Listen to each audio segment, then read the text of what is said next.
ಮೊನ್ನೆ ನಮ್ಮ ಶ್ರೀ ಜಯಗೌಡ ಪಾಟೀಲ್ ಅವರ ಮೇಲೆ ನಡೆದಂತ ಹಲ್ಲೆಯನ್ನ ಖಂಡಿಸಿ ಧರಣಿ ಸತ್ಯಾಗ್ರಹನ ಇವತ್ತು ಮಾನ್ಯ ಜಿಲ್ಲಾಧಿಕಾರಿಗಳ ಕಚೇರಿ ಆವರಣದ ಮುಂದೆ ನಾವೆಲ್ಲ ಹಮ್ಮಿಕೊಂಡಿದ್ದೀವಿ. ಏನು ಹಲ್ಲೆ ಮಾಡಿದಲ್ಲಂತ ಹಲ್ಲೆಕೋರರನ್ನ ತಕ್ಷಣವೇ ಅವರನ್ನ ಬಂಧಿಸಿ ಅವರನ್ನ ಗುಂಡಾ ಕಾಯ್ದೆ ಅಡಿಯಲ್ಲಿ ಶಿಕ್ಷೆಯನ್ನು ಗುರಿಪಡಿಸಬೇಕಂತ ನಾವು ತಮ್ಮ ಮೂಲಕ ನಾನು ಈ ಒಂದು ವಿಷಯನ ತಮಗೆ ತರ್ತೀನಿ. ಸರ್, ಈಗ ಅದು ಅವರಿಗೆ ಗೊತ್ತು ಸರ್. ನಾವು ಬಹಳ ಸಾರಿ ನಾವು ನಮ್ಮ ಆತ್ಮೀಯ ನಮ್ಮ ಪಿಡಿಒ ಸ್ನೇಹಿತರು ಹೋಗಿ ಕೇಳಿದಾಗ ನಾವು ಅವತ್ತೇ ಬಿಟ್ಟಿದೀವಿ ಅನ್ನೋ ಒಂದು ಲೆಕ್ಕದಲ್ಲಿ ಅವರು ಮಾತಾಡಿದ್ದಾರೆ. ಅದಕ್ಕಾಗಿ ಅವರೇ ಸ್ಪಷ್ಟನೆಯನ್ನು ಕೊಡ್ಬೇಕೀಗ. ಅರೆಸ್ಟ್ ಮಾಡಿದ್ದನ್ನು ಅವರೇ ಸ್ಪಷ್ಟನೆ ನೀಡಬೇಕು, ಯಾಕೆ ಅವರನ್ನ ಬೇಗ ಬಿಟ್ರು ಅನ್ನೋದನ್ನು ಅವರೇ ನೀಡಬೇಕ್ರಿ. ಏಕೆ ಅಂದ್ರೆ ಮೊದಲನೇದಾಗಿ ನಮ್ಮ RDPR ಅಧಿಕಾರಿ ಮತ್ತು ಸಿಬ್ಬಂದಿಗಳಿಗೆ ರಕ್ಷಣೆನೇ ಕೊಡ್ತಾ ಇಲ್ಲ, ಯಾವುದೇ ರೀತಿಯ ಕ್ರಮ ವಹಿಸ್ತಾ ಇಲ್ಲ. ಅದಕ್ಕೆ ಅದು ಪದೇ ಪದೇ ಮರುಕಳಿಸ್ತಾ ಇದೆ. ಏನು ಆಗಲ್ಲ, ಇವ್ರನ್ನ ಒಂದು ಪಂಚಾಯತಿಯಲ್ಲಿ ಇವ್ರನ್ನ ಯಾರು ಬೇಕಾದ್ರೂ ಬಡದ್ರು ಏನಾಗಲ್ಲ, ಒಂದಿನ ಹೋಗ್ತಾ ಸ್ಟೇಷನ್ಗೆ ಹೋಗುತ್ತಾರೆ, FIR ಮಾಡ್ತಾರೆ ಇವರು, ಆಮೇಲೆ ಬಿಟ್ಬಿಡ್ತಾರೆ ಅನ್ನೋದು ಆ ಒಂದು ಧೈರ್ಯ ಆ ಒಂದು ದುಷ್ಕರ್ಮಿಗಳಿಗೆ ಹೋಗ್ತಾ ಇದೆ. ಆ ಮೆಸೇಜ್ ಇದರಿಂದ ಈ ರೀತಿ ಮತ್ತೆ ಮತ್ತೆ ಪದೇ ಪದೇ ಆಗ್ತಾ ಇದಾವೆ. ಈಗ ನಿಮ್ಮ ಜಿಲ್ಲಾಧಿಕಾರಿಗಳು ಅಂದ್ರೆ ಜಿಲ್ಲಾ ಪಂಚಾಯತಿ ಅಧಿಕಾರಿಗಳು ತಮಗೆ ರಕ್ಷಣೆ ಕೊಡ್ತಾ ಇಲ್ವಾ ಅಥವಾ ಹೆಂಗೆ ಅಂತ?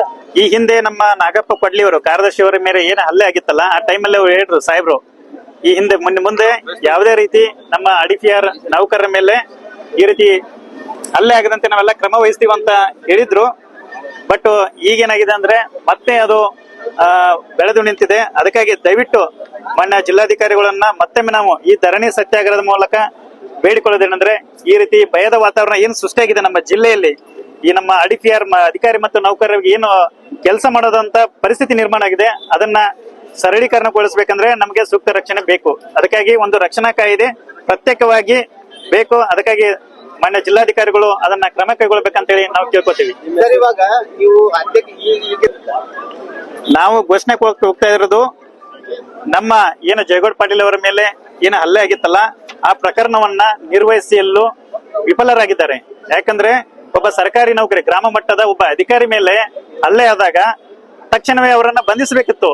ಆದ್ರೆ 6ನೇ ತಾರೀಕು ನಾವು FIR ಮಾಡಿದೀವಿ. 2 ದಿನಗಳ ನಂತರ ಅವರಿಗೆ ಪ್ರತಿ ಇವರಿಗೆ ಆರೋಪಿಗಳಿಗೆ ಏನ್ ಮಾಡ್ತಾರೆ, ಬೇರೆ ಪ್ರಕರಣವನ್ನ ದಾಖಲು ಮಾಡಲು ಸಹಾಯ ಮಾಡ್ತಾರೆ.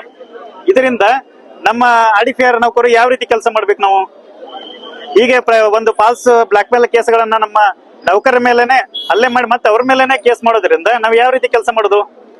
ಇದು ತುಂಬಾ ನಮ್ಗೆ ನೋವುಂಟು ಮಾಡಿದೆ. ಈ ರೀತಿ ಹಿಂಗೆ ಆದ್ರೆ ನಾವು ಸಾರ್ವಜನಿಕರಿಗೆ ಸರಿಯಾಗಿ ಕೆಲಸ ಸೇವೆ ಮಾಡಕ್ಕೆ ನಮ್ಗೆ ಅವಕಾಶ ಸಿಗದಂತಾಗತ್ತೆ. ನಮ್ಮ ಹೆಸರು ಆನಂದ್ ಹೊಳೆನವರು, PDO ಸಂಘದ ಜಿಲ್ಲಾಧ್ಯಕ್ಷ ಮತ್ತು B ಗ್ರೇಡ್ ಸಂಘದ ರಾಜ್ಯ ಸಂಘಟನಾ ಕಾರ್ಯದರ್ಶಿ.